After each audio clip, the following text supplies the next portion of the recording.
हालत में होंगे। और आपने लास्ट टाइम का जो वो लेक्चर है तो वो आपने कॉम्प्रिहेंसिवली जो है वो समझ लिया होगा, पढ़ लिया होगा। आज हम पढ़ने जा रहे हैं डोमेन आर्किया। हमने लास्ट टाइम पढ़ा था कि कोई एक कॉमन एंसेस्टर था, तो उससे तीन तरह की डोमेन्स एग्जिस्टेंस में आई, वजूद में आई। कौन सी? डोमेन बैक्टीरिया, डोमेन आर्किया और domain यूकैरिया।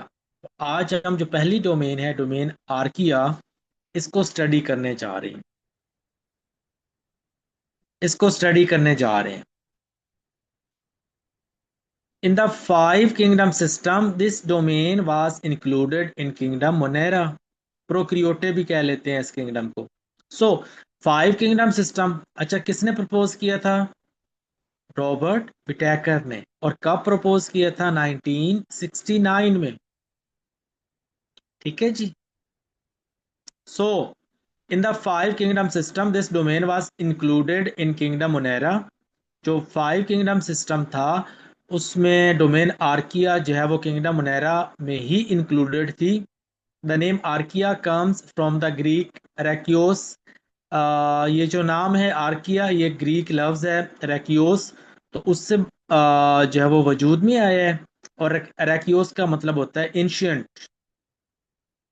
They are prokaryotes which diverged from bacteria in very ancient times. ये बहुत शुरू में बन गए थे। ठीक है। Individual archaeans range from 0.1 micrometres to over 15 micrometres in diameter. ठीक है जी। ये बहुत पहले बन गए थे। और अगर हम इनके डायमीटर्स की बात करते हैं तो वो वेरी करते हैं from 0.1 micrometer to over 15 micrometres.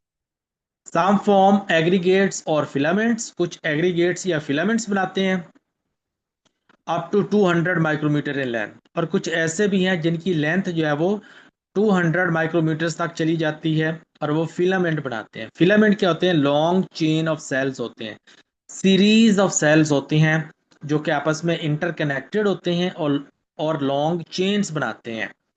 तो फिर हम यहाँ पे उनकी लेंथ को बयान कर देते हैं 200 micrometers. They occur in various shapes such as spherical, rod shaped, spiral, lobed और रेक्टेंगुलर। ये जो आर्किया होते हैं तो इनकी डिफरेंट शेप्स होती हैं। spherical, rod shape, spiral, lobed, rectangular. ठीक है जी। Archaea reproduce asexually by binary और मल्टीपल फिशन। आर्किया जो होते हैं एसेक्सुअली, बाइनरी फिशन या मल्टीपल फिशन के जरिए रिप्रोड्यूस करते हैं। और इसमें बडिंग भी आ जाती है और फ्रेगमेंटेशन भी आ जाती है। So Archaea reproduce asexually by binary fission और मल्टीपल फिशन, फ्रेगमेंटेशन और बडिंग। ठीक है जी। Mitosis and meiosis do not occur in Archaea, very important. Mitosis और जो मियोसिस होती है तो वो आर्किया में नहीं होती। How are archaea unique? एक इलेहदा डोमेन बना दिया है तो क्यों क्यों बनाया गया है? तो ये इनमें क्या यूनिकनेस है तो वो हम पढ़ेंगे। सबसे पहले सेल मेम्ब्रेन आ जाती है। Their cell membrane contains lipids with ether linkage between glycerol and fatty acid chains. इनकी जो सेल मेम्ब्रेन्स होती हैं उनमें ऐसे लिपिड्स होते हैं कि जिनमें ईथर लिंकेजेस होती हैं ग्लिसरोल और फैटी एसिड चेन्स के दरमियान। ये जो आप चेन देख रहे हैं तो ये फैटी एसिड चेन है और ये ग्लिसरोल है।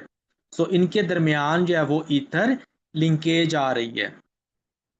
सो इनकी जो सेल मेम्ब्रेन्स होती हैं तो उनमें लिपिड्स जो होते हैं ऐसे लिपिड्स होते हैं कि जिनमें ग्लिसरोल और फैटी एसिड चेन्स के दरमियान ईथर लिंकेज होती है। The fatty acid chains are branched, fatty acid chains branch होती हैं। That's why their cell membranes are more resistant to extreme conditions. इसीलिए ये जो सेल मेम्ब्रेन्स होती हैं ये एक्सट्रीम कंडीशंस में ज़्यादा रेजिस्टेंट होती हैं।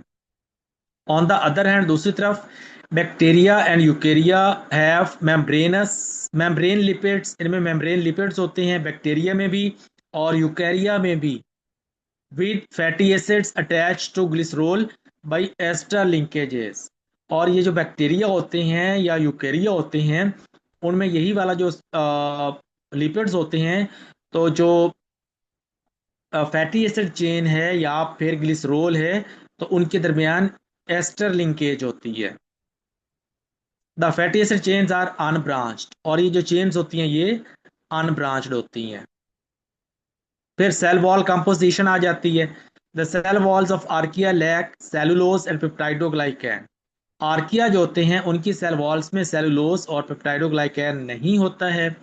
हमने पढ़ा है ना कि cell wall in plants consists of is composed of cellulose. Cell wall in prokaryotes is composed of peptidoglycan। लेकिन ये जो आर्की होते हैं इनमें ना सेलुलोज होता है और ना ही पेप्टाइडोग्लाइकन होता है। Instead they contain distinct polysaccharides. इनमें खास किस्म के पॉलीसेक्राइड्स होते हैं, मखसूस पॉलीसेक्राइड्स होते हैं, एंड प्रोटीन्स और प्रोटीन्स होती हैं।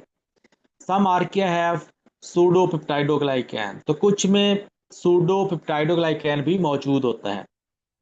ऑन द अदर हैंड दूसरी तरफ bacterial cell walls contain peptidoglycan. जो बैक्टीरियल सेल वॉल्स होती हैं इनमें पेप्टाइडोग्लाइकैन होता है।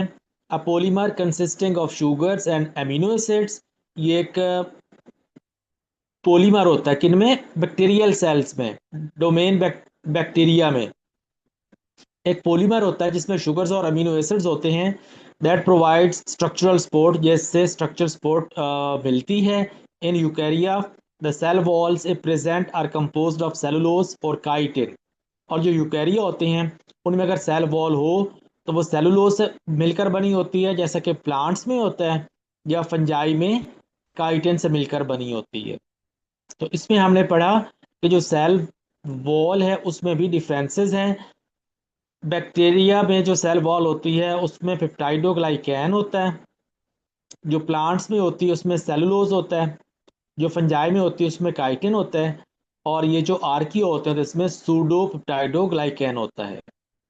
इसके बाद आ जाते हैं जी genetic differences. Archaea share several genetic sequences and regulatory features with eukaryotes, highlighting their close evolutionary relationships.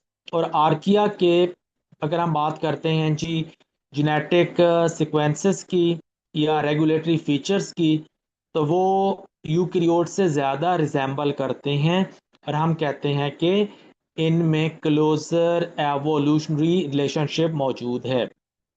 Then metabolism आ जाता है जी। Archaea have unique metabolic processes like methanogenesis, production of methane जिसे कहते हैं, तो आर्किया बना सकते हैं, which is not found in bacteria और यूकैरिया। ठीक है जी। ऑन द अदर हैंड दूसरी तरफ bacteria exhibit metabolic pathways. Bacteria में मेटाबॉलिक पाथवेज होते हैं,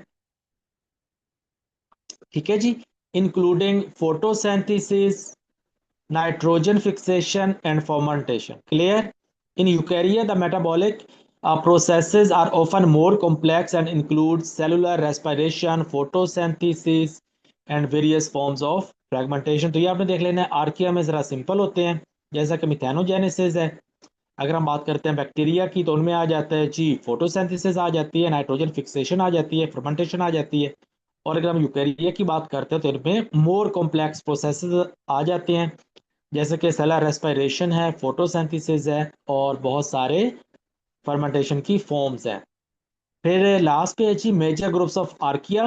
the major groups of Archaea include methanogens, produce methane as a metabolic by product. Halobacteria आ जाते हैं, live in extremely saline environments. Thermococci आ जाते हैं जी, found in hot environments. And Thaumarchaeota आ जाते हैं जी, इन्वॉल्व इन नाइट्रोजन साइकिल। और ये एक शॉर्ट सा नोट है जी, सिग्निफिकेंस ऑफ आर्किया। इनकी सिग्निफिकेंस क्या है?